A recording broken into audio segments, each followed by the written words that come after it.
that I've ever shared the stage with a marshal. So two marshals, it can't be a bad night, right?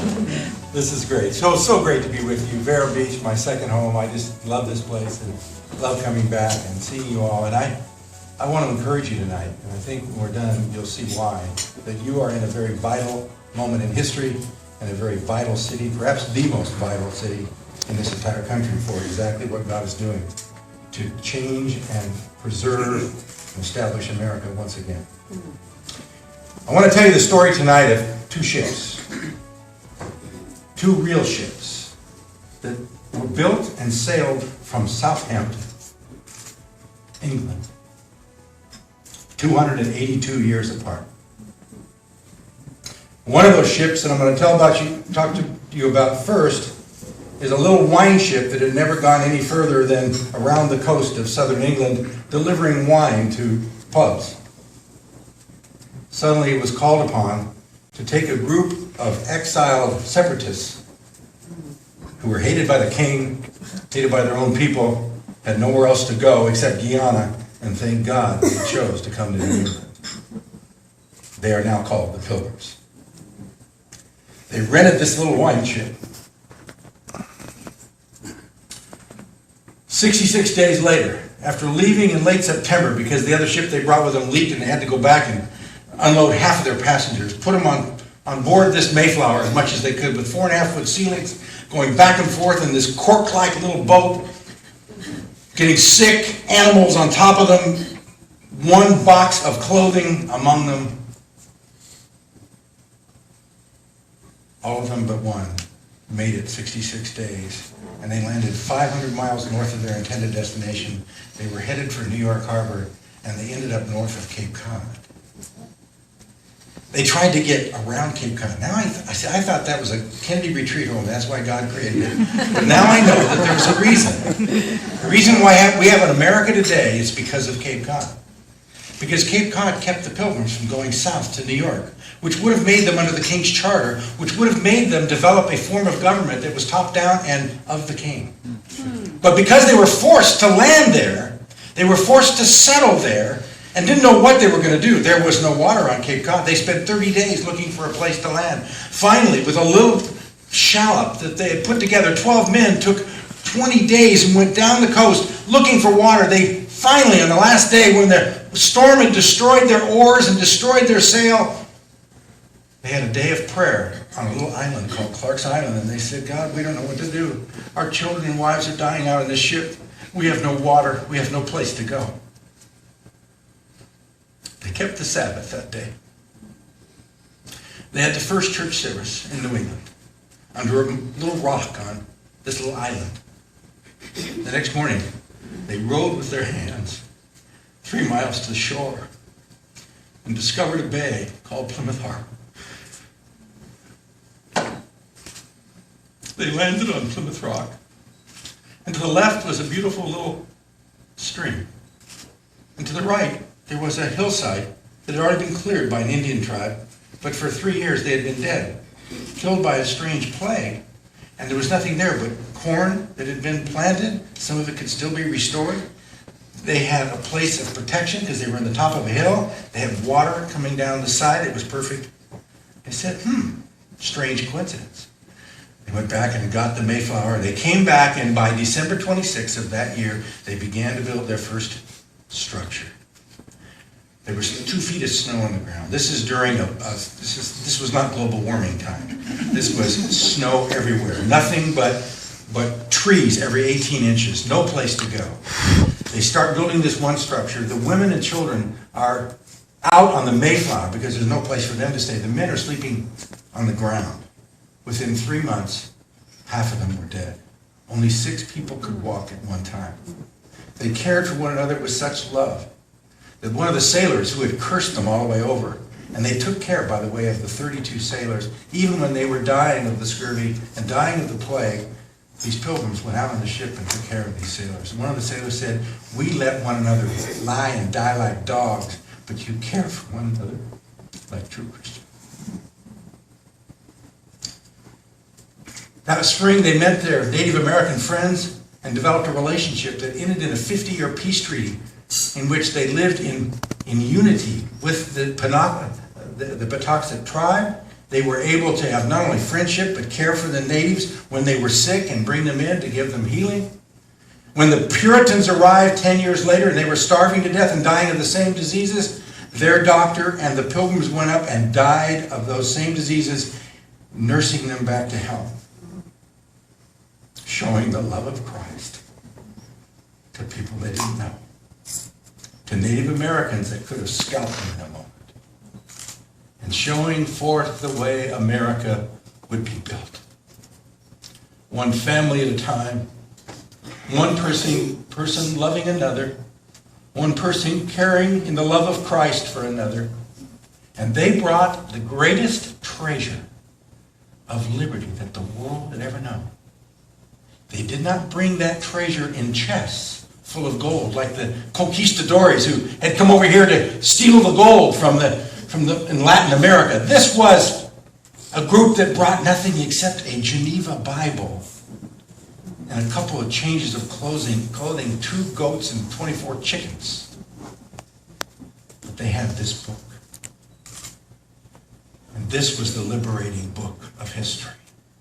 For from that treasure could come the transformation of heart and life that would bring liberty and freedom and justice and charity as the world had never known. A world defined by tyranny for 5,000 years. With nothing but tyranny in Europe surrounding them. In China, in Africa, in Asia, in South America, there's no freedom. They come to a desolate wilderness, and over the next 300 years, pioneers of the same ilk with the same book created the greatest, freest civilization the world has ever known. From a little wine ship, bobbing on the Atlantic Ocean in the fall of 1620. Where did they get this treasure? They got it from the Word. How did that work its way through history? That's what I always like to do. You're stuck with this. We're going to track the history of charity now from the time of Christ to the Pilgrims. Why? Because we need to see that this was not some kind of strange aberration. This was the plan of God from the beginning. For when Jesus came, he met with his disciples. Remember when they all wanted to see where I want the best place in the kingdom?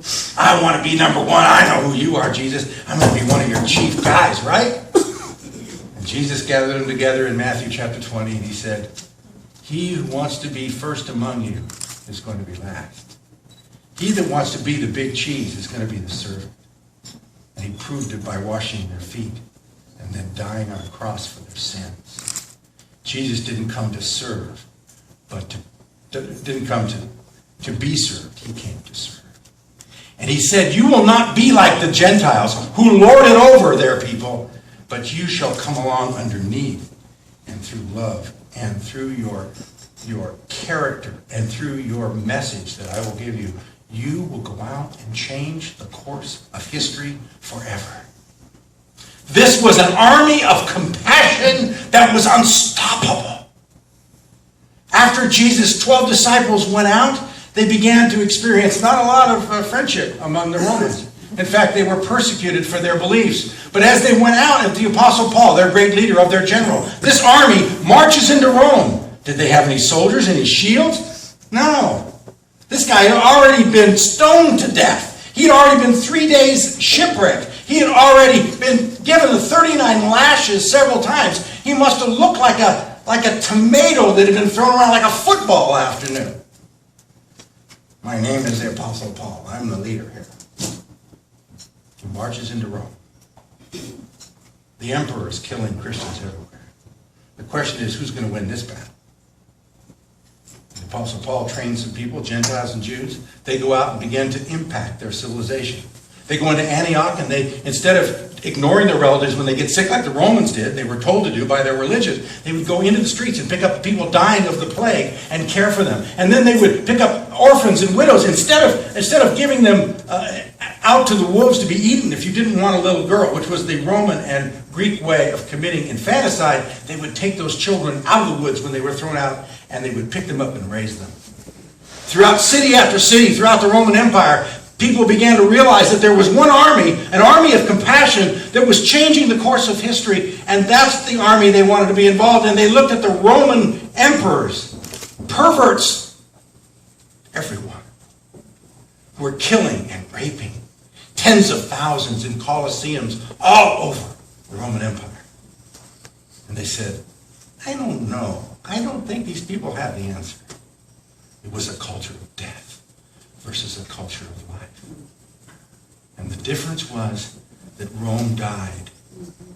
But Christianity and the Christian faith went on, not by the power of the sword, but by the power of the love of God being lived out day by day by common individuals who simply said yes to Jesus. I will be your servant, and I will love people. I don't care for them as best I can. And Antioch got saved, and then the people said, we want to be Christians. And then it went from city, and then to city, another city. And then St. Augustine taught men like St. Patrick. And Patrick comes from England, who was picked up by those Irish Druids who were eating one another up in Ireland. And he goes back and is trained for 15 years, comes back into Ireland, and what does he bring? Another army. Any swords? No. He brings 12 guys and a stick. And he walks into Ireland. What do you do with 12 guys and a stick up a bunch of head-hunting human eaters? You simply convert the king. You convert the queen. You simply show the miracles of God because you come in there like this couple has done with not much going for them except they have the power of God. And the result was that Patrick changed Ireland. And within 30 years, they became the first nation the world has ever known that eliminated slavery.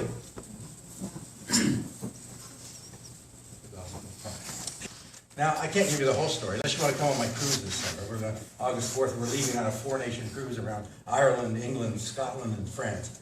But that is the story, in summary, of what happened by the time you get into the 17th century in England. What do you find? You find that these people had this treasure, and they had now the Word of God for the first time in history unleashed in their hands. You see, for 1,000 years you couldn't read the Word if you were a commoner. If you did read the Word, they would kill you. Because the prelates and the king didn't want people reading the book. Because if you read the book, you're going to figure out, wait a minute, the king's not God, God's God. Wait a minute, here, this is what I'm supposed to serve, I'm not supposed to be served. And you'd learn how to do this thing called life.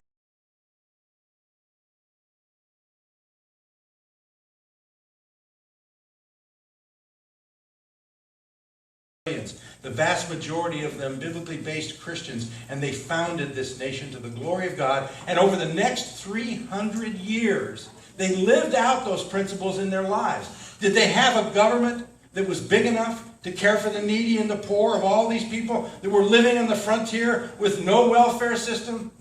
No. Did they have any way to take care of people in need? No. Did they have starving masses at any time since those first moments when the Pilgrims were near death and they turned to God and God gave them the rain to resurrect their crops in 1623? They had nothing but dependence upon the providence of God and one another. From little town to little town, they loved one another, cared for one another, and you would not find. By the time you reached the 18th and the 19th century, we were the wonder of the world. And men like Alexis de Tocqueville came here, and other people from France and England, they said they cannot believe it. Over here, he said, you have hundreds of these Christian tithing associations. Early nonprofits. They were set up all over, and instead of having a city government, nobody even goes to the government. When he went to Washington D.C., he couldn't even find a government. They were just milking cows. He came home and he said, where is the government of America? And he found it in the churches that were aflame with righteousness, and he found it in the tithing associations that cared for the poor and cared for the needy and took care of the society. For 300 years, the treasure of that freedom was built into the heart of every American. And every American knew that that was our freedom. Once we stopped caring for one another, then the age-old process, not of turning a wilderness into a civilization, but of turning a civilization into a wilderness will begin. And what has happened to America now, in my last part, I got to share the negative. There's another ship. There's another ship that sets sail. And the influence of the philosophy of this ship took over the 20th century and made it the bloodiest century in the history of the world. Over 220 million people, innocents, killed and butchered by the believers that man and his government can save us.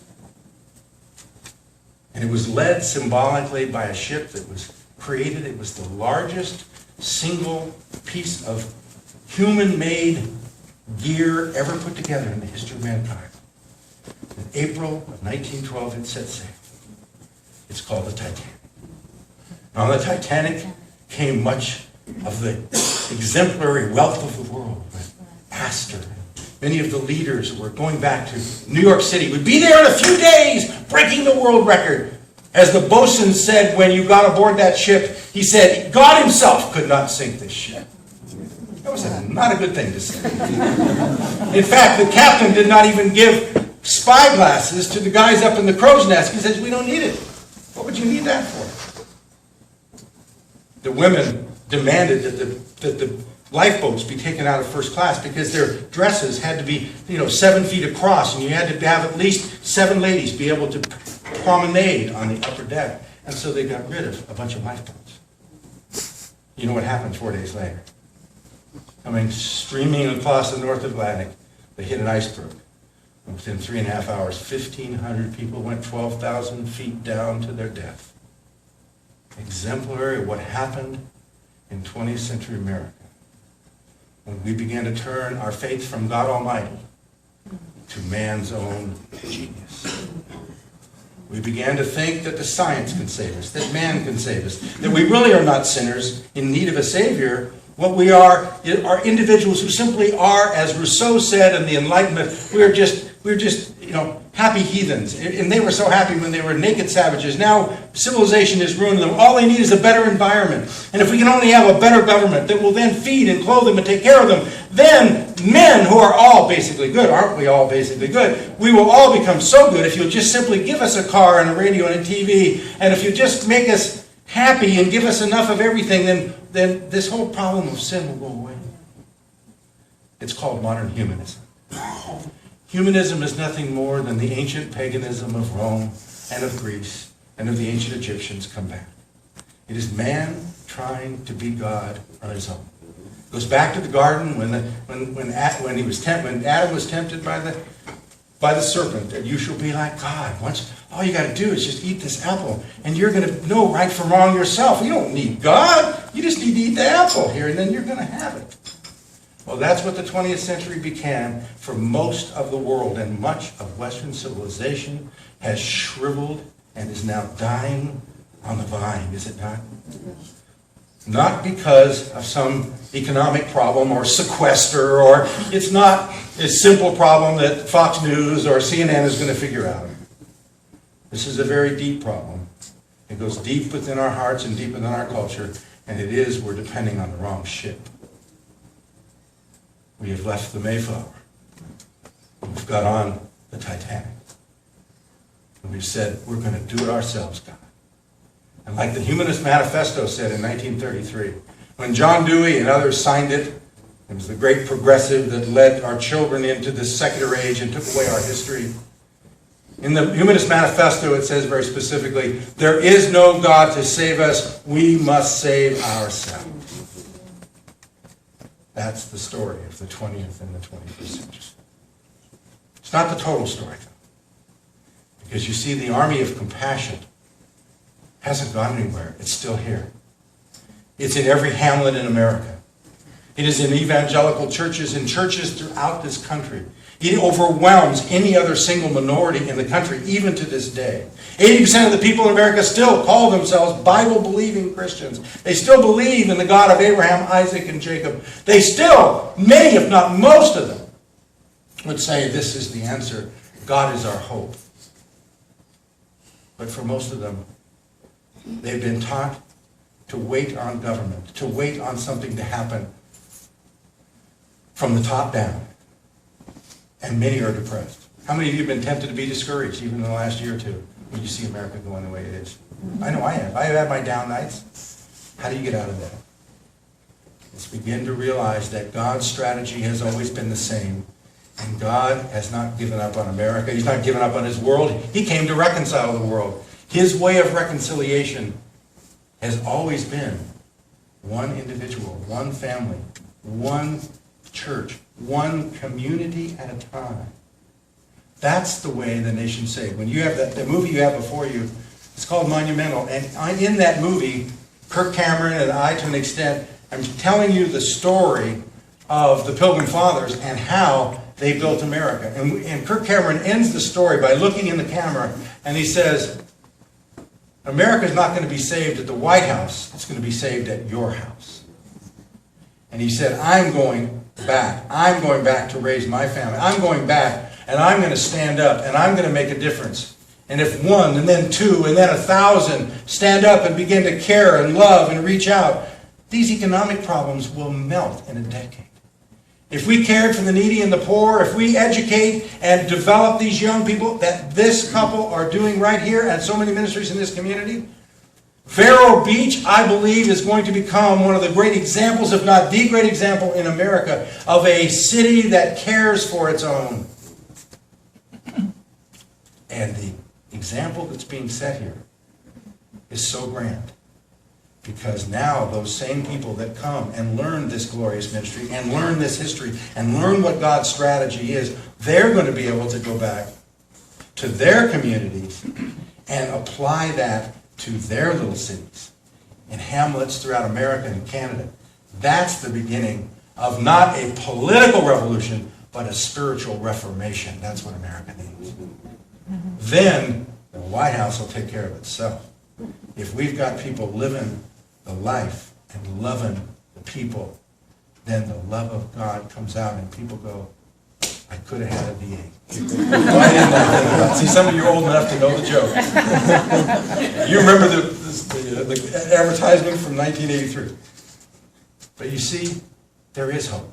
There's tremendous hope. Because remember, it wasn't me that came up with this strategy. It was God came up with it in the Shema when he gave it to Moses. When he was on the shores of the Jordan River and he was dying on his last day, he said, you are to love God and know God. You are to train your children in the morning, in the noon, and the evening. And then it says you are to have hospitality from your home as you live out the law of God. And it says from your porch to your gates, it says in Deuteronomy chapter 6.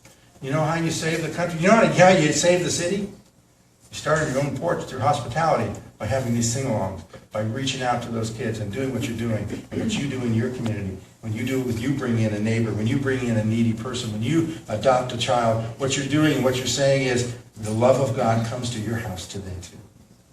And then once you take the city gates, it's only a matter of taking the county gates. And then we take the state gates. And then the nation just falls in line and worships God. And there's prosperity and freedom once again flowing in this land that is still a city on a hill. As I was coming in tonight, we were crossing the bridge from John's house. Could we not miss it that there was the sun setting in the clouds and down came 1,000 points of light that came down and were hitting every little house in Vero Beach. It was like, shh. It's like God saying, you know, I'm on the throne. And it says in 2 Corinthians 5, it says, I have come to reconcile the world. And God is doing that through Christ. And he says, I'm giving you the ministry of reconciliation. And I'm sending you out as ambassadors of reconciliation, saying, be reconciled to God. Don't we think that if God gave us the command, he's going to fulfill it? If God says we can do it his way and it'll bring success, it'll bring success. So if we'll do the right thing in Vero Beach, there are millions of people and thousands of communities which would look to us and say, oh, that it might be like the city on the hill, like Vero Beach, where God Almighty and his power are unleashed through the loving kindness of believers whose hearts have been changed by Jesus Christ. Thank you for the privilege of being with you.